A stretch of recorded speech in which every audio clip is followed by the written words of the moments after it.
Hello everyone, I'm Daryl. I'm Stephanie. I'm Davina. I'm Grayson. And we are Iteen. Our school is located in SMK Saint Anthony's Sarikei, Sarawak. There has 1,449 students, 107 teachers, and 12 staff. Our theme is Waste to Energy, an innovative green future. This theme is to be creative and innovative.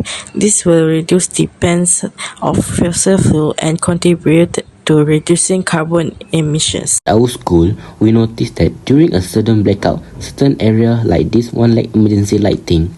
To address this issue, we create a solar bottle. This device provides emergency illumination during blackouts, allowing students, teachers, and staff to navigate safely. First, clean the bottle by washing the plastic bottle thoroughly to remove any labels and dirt.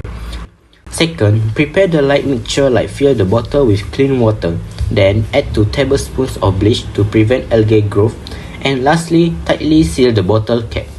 Third, cut the roof mount and you tack an old piece of metal or plastic sheet. Cut a hole just the size of the bottle neck. This sheet will hold the bottle in place on the roof. 4. Install the bottle and cut a hole in your roof or ceiling panel the size of the bottle's diameter.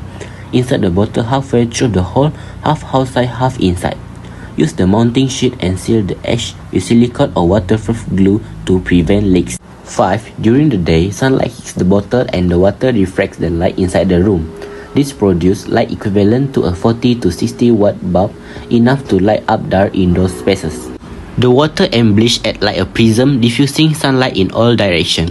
It doesn't store energy, but it provides free daylight lighting. Materials that we need are 1 clear 500 ml recycled plastic bottle, water, 2 tablespoons of bleach, recycled metals or plastic sheet, Mr. DIY sealants or waterproof glue, and sunlight such as energy source. The cost of one solar bottle is 70 ringgit and 50 cents. The solar bottle is a simple, low-cost and suitable solution for emergency lighting. It provides illumination equivalent to a 40 to 60 watt bulb. Installed in areas without power or during unexpected blackout. This DIY approach not only enhances resilience in face of outage but also raises awareness of accessible solar technology in everyday settings.